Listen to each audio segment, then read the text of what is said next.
vita inayopiganwa hapo Mashariki ya Kati. Kuanzia leo ninaombea dunia, ninaifuta vita kati ya Marekani na Waisraeli dhidi ya Iran.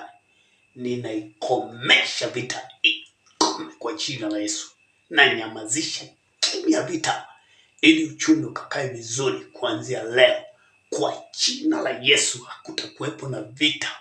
Malaika Gabrieli ninaamuru akaende kuiamua vita ile kwa jina la Yesu, kwa jina la Yesu.